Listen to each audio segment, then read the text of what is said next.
Olá! Vamos mergulhar hoje numa caixa de ferramentas que pode, de verdade, mudar o jeito que se olha para as finanças de uma empresa. A ideia aqui é parar de pensar em cálculos estáticos e começar a ver cada decisão como uma opção estratégica, sabe?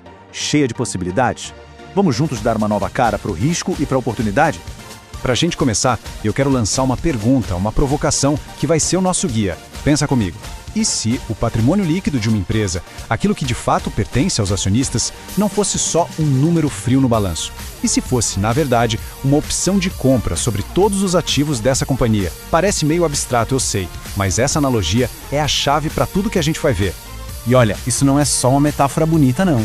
É um modelo de análise super poderoso, que foi desenvolvido por ninguém menos que Robert Merton, um economista ganhador do Prêmio Nobel. O que ele fez foi nos dar um jeito concreto de usar a teoria de precificação de opções para entender o risco e o valor de uma empresa inteira.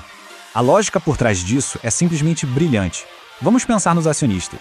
Eles têm o direito, mas não a obrigação, de quitar a dívida da empresa para ficar com os ativos dela. Se lá no vencimento o valor dos ativos for maior que o da dívida, ótimo! Eles exercem essa opção, pagam os credores e embolsam o que sobrou. Agora, se os ativos valerem menos, bom, eles simplesmente deixam para lá, entregam a empresa aos credores e a perda deles fica limitada ao que investiram. É ou não é exatamente o funcionamento de uma opção de compra, uma call? Ok, teoria muito elegante. Mas como é que a gente pega isso e leva para o mundo real? Vamos ver uma das aplicações mais importantes desse conceito: medir a probabilidade de uma empresa quebrar. Como essa lógica nos ajuda a botar um número no risco de default?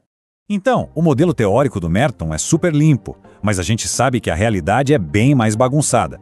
As empresas não têm uma dívida só com um vencimento só. É por isso que a prática do mercado, que foi popularizada por modelos como o KMV da Moody's, faz uma adaptação inteligente. Em vez de usar um preço de exercício único, se usa o que chamamos de barreira de default. Basicamente, é a dívida de curto prazo somada com um pedaço da dívida de longo prazo. Fica uma aproximação bem mais conectada com a realidade. E como isso funciona na prática, então? O processo é bem engenhoso. Pensa num quebra-cabeça. A gente consegue ver o valor e a volatilidade das ações no mercado, certo? E a gente também conhece a dívida da empresa pelo balanço. Mas o que a gente não vê diretamente é o valor e a volatilidade dos ativos totais. Para descobrir essas peças que faltam, a gente usa um processo iterativo. Um tipo de loop que vai testando valores até a conta fechar. Quando a gente finalmente acha esses números escondidos, aí sim, podemos calcular a distância para o default e, com isso, a probabilidade de quebra. E olha só o modelo em ação com dados reais. A gente aplicou para 3 gigantes brasileiras. A Petrobras, com aquele balanço super robusto, tem uma distância para o default enorme, de 4,20. Isso se traduz numa probabilidade de quebra baixíssima, quase zero. Já a Raízen, que tem uma dívida proporcionalmente maior, está com uma distância menor, 1,85, e um risco de 3,2%. A Natura fica ali no meio. O modelo nos dá um retrato muito objetivo do risco estrutural de cada uma delas. Certo. Agora vamos pegar essa mesma lógica de opções, mas vamos mudar um pouco o foco. Em vez de olhar para a empresa inteira, vamos olhar para projetos específicos. Vamos começar com a opção de abandonar, que é uma ferramenta incrível para criar um piso de valor e limitar as nossas perdas. Imagina só esse cenário. A análise clássica, pelo valor presente líquido, o famoso VPL, mostra que um projeto vai dar um prejuízo de R$30 mil. Pela cartilha, a decisão seria óbvia, né? Descarta a ideia. Mas, e se tiver uma carta na manga, uma flexibilidade que não está nessa conta? Essa carta na manga é a opção de abandonar. Ela funciona como uma opção de venda, uma put. Ou seja, ela dá à empresa o direito de vender os ativos do projeto por um valor de resgate, caso as coisas deem errado. Isso cria uma rede de segurança, sabe? Um valor mínimo garantido que o VPL tradicional simplesmente ignora por completo. E o mais legal é que a gente consegue calcular o valor dessa segurança usando o modelo de Black-Scholes. O valor presente dos fluxos do projeto é o nosso ativo. O valor de venda dos ativos é o nosso strike econômico. A gente joga a incerteza, o prazo ou taxa livre de risco na fórmula e pronto. O modelo nos diz que essa opção de abandonar vale, nesse exemplo, quase R$50. Isso não é um valor abstrato, é um valor real e tangível para a flexibilidade que a gestão tem. E aqui vem a mágica. A gente soma o VPL tradicional, que era negativo em menos 30, com o valor da nossa opção de abandono, de 49,45. O resultado? Um VPL estratégico positivo de 19,45. Aquele projeto que parecia inviável, que iria para o lixo, agora se mostra uma decisão inteligente. A flexibilidade tem valor e muito. Agora vamos virar a moeda. Se a opção de abandonar é a nossa rede de segurança para limitar perdas, a opção de expandir é o nosso trampolim para capturar ganhos inesperados. É sobre como a gente consegue dar um valor para o potencial de crescimento que um projeto pode abrir no futuro. E, de novo, partimos de um dilema que já parece familiar. Um projeto de biotecnologia com VPL inicial negativo. R$30 mil de prejuízo. Outro caso perdido? Bom, não tão rápido. E se o sucesso desse projeto piloto abrir as portas para uma segunda fase, uma expansão muito maior? Essa é a opção de expandir. E ela funciona como uma opção de compra, uma call. Se o projeto inicial for um sucesso, a empresa ganha o direito de investir mais para escalar a produção ou talvez para entrar em um novo mercado. Veja bem, ela não é obrigada a fazer isso. Ela tem a opção. E essa opção, mais uma vez, tem um valor. E a gente pode, de novo, colocar um número nesse valor. O ativo subjacente, nesse caso, é o valor presente do projeto de expansão lá na frente. O nosso strike é o investimento extra que a gente precisaria fazer.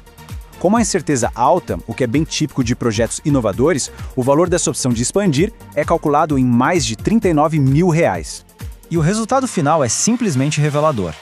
A gente soma o VPL inicial negativo com o valor da nossa opção de crescimento e chegamos a um VPL estratégico de mais de R$9 mil positivos.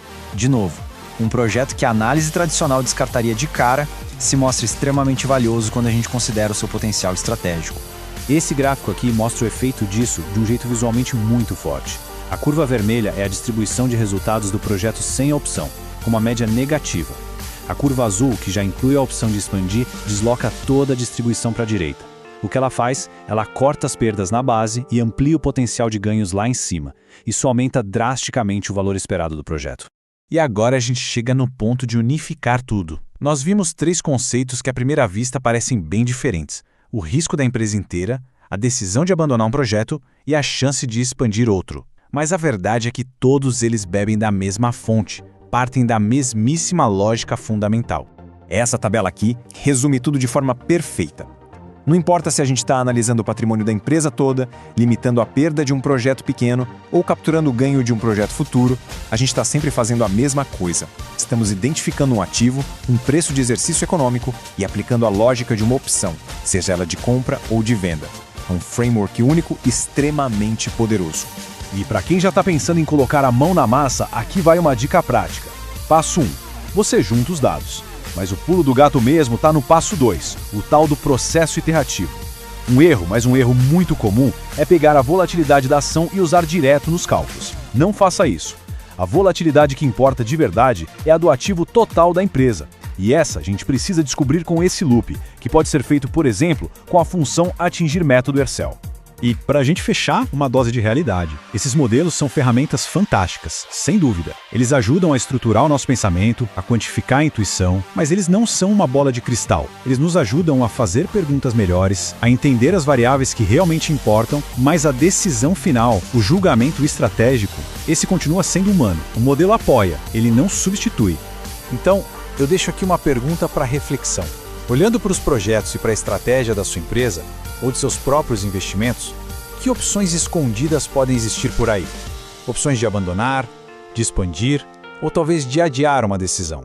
Identificar e, quem sabe, valorar essas opções pode revelar um potencial que ninguém mais estava vendo. Obrigado por acompanhar essa nossa análise.